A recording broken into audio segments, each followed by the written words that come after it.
नहीं करना। शास्त्रार्थ का उद्देश्य क्या होता है? तुम लोग शास्त्रार्थ करके क्या करते हो? शास्त्रार्थ करके किसी विद्वान को हरा देते हो और स्वयं को घोषित कर देते हो कि हम बहुत बड़े पंडित हैं और अपनी विजय पत्र का डंका सब जगह पीटते फिरते हो अपनी विजय का। तो इस जय पराजय से हम लोग वैष्णव हैं, हम लोग इससे बहुत दूर हैं। तो इसलिए हमें तो इस तरह के प्रपंच से कोई मतलब नहीं है। उन्होंने कहा कि हरिजन तो हारा ही भला। ऐसा कहा गया है कि जो भगवान के हरिजन तो हारा भला, जीतन दे संसार, हारे हरि के जाएंगे, जीते यम के द्वार। जो भगवान के भक्त हैं वो तो सदा ही पराजय को ही स्वीकार कर लेते हैं। विजय दूसरों को, जीत का सेहरा दूसरों के सिर पर बांध देते हैं। और सब पराजय स्वीकार करने से क्या होता है कि जो हारे हुए लोग हैं वो तो भगवान के धाम में चले जाएंगे, और जो संसार में भौतिक वस्तुओं के कारण भौतिक प्रभाव से जो विजयी हो जाते हैं वो जीत कर अहंकार करके अंत में इनको यमराज के द्वार पर जाना पड़ता है।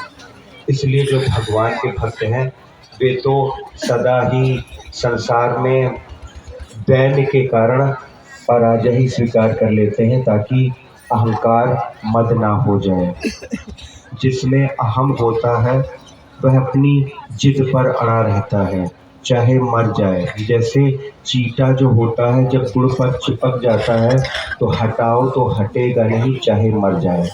इसी प्रकार जिसमें अहंकार होता है वो हट पर, जिद पर अड़ा रहता है। इसीलिए रामायण में कहा गया है, भक्ति पक्ष नहीं हठ शटकाई। भक्ति करने वाले को हठ रूपी नीचता से बहुत दूर रहना चाहिए। हठ जो है एक नीचता है और भगवान के भक्त ऐसी नीचता से, हठ या अहंकार रूपी नीचता से बिल्कुल ही दूर रहते हैं। इसीलिए रूप गोस्वामी जी ने कहा कि हमें तुमसे शास्त्रार्थ नहीं करना। तो दिग्विजयी पंडित बोला कि यदि आपको मुझसे शास्त्रार्थ नहीं करना है तो इसने विजय पत्र, एक पत्र खोला और कहा ऐसा है, आप इस पर लिख दीजिए कि रूप गोस्वामी हारे और दिग्विजयी पंडित जीते। तो उन्होंने जो वैसे ही लिख दिया कि रूप गोस्वामी हारे और ये दिग्विजयी पंडित का जो नाम था उस नाम से ये जीत गए।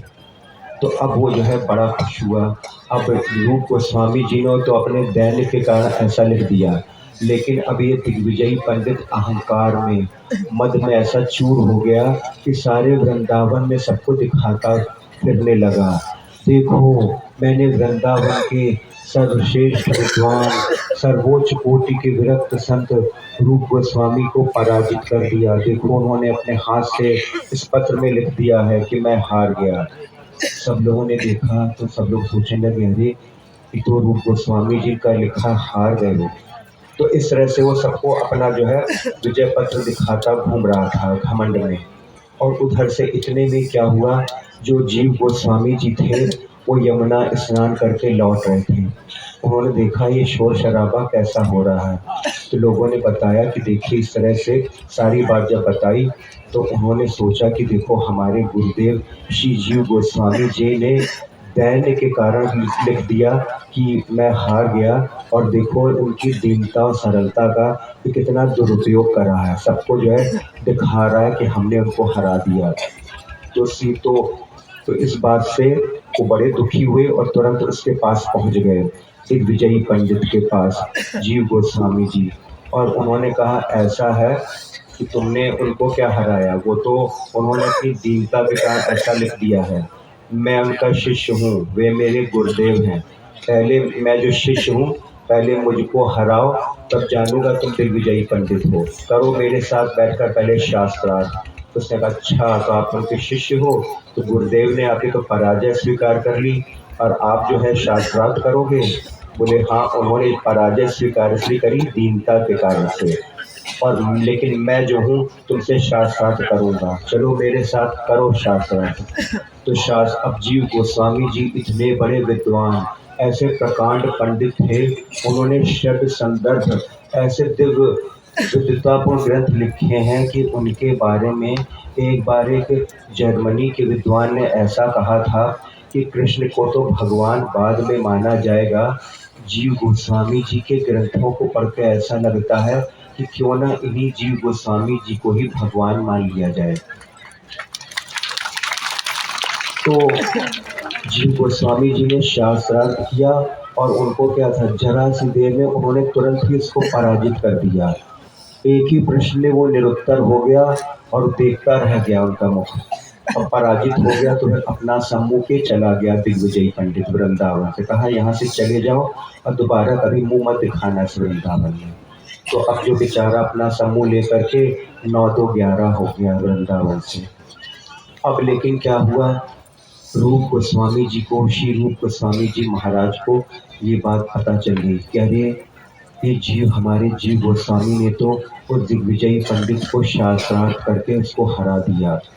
तो जब जीव गोस्वामी जी श्री रूप गोस्वामी जी के पास पहुँचे तो उन्होंने कहा, हे जीव, ये तुमने क्या किया?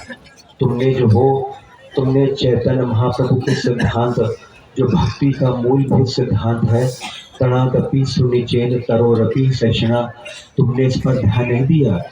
तुम दीनता के सिद्धांत को भूल गए।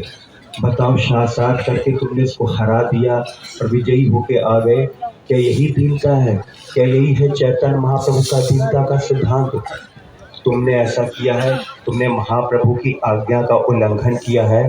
हम लोग देखो यहाँ इस ब्रज वृंदावन धाम में चैतन्य महाप्रभु की आज्ञा से उन्हीं के सिद्धांतों का पालन करके रहते हैं, और तुमने उनकी इतनी महत्वपूर्ण आज्ञा का, इतने महत्वपूर्ण सिद्धांत का उल्लंघन कर दिया है।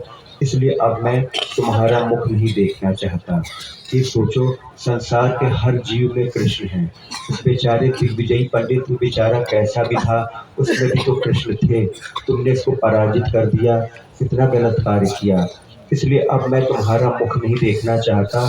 तुम अब यहाँ से चले जाओ, इस वृंदावन को यहाँ से छोड़ के तुम चले जाओ। जब श्री रूप गोस्वामी जी ने ऐसा कहा तो जीव गोस्वामी जी को तो मानो उनके शरीर पर बिजली गिर पड़ी। जो उनके जीवन सर्वस्व थे, जिनके लिए वो सब छोड़ करके वृंदावन धाम में उनके शरणापन्न हुए थे, उन्हीं ने उनका त्याग कर दिया। बेचारे क्या करते श्री जीव गोस्वामी जी, और उन्होंने कहा, जाओ इस वृंदावन को छोड़ के चले जाओ यहाँ से। तो जीव गोस्वामी जी फिर बहुत ही भारी हृदय से, बहुत ही दुखी होकर यमुना किनारे किनारे इसी नंदघाट, इसी भय गांव में आकर के रहे। और ऐसा कहा जाता है कि यहाँ पर वो एक अजगर की गुफा में रहा करते थे। पुराने समय में ब्रज में बड़ा सघन वन होता था, घने वन थे, घनी लताएं कुंजे होती थी, गुफाएं होती थी, अजगर आदि की गुफाएं भी थी। महापुरुष लोग गुफाओं में बैठकर भजन करते थे।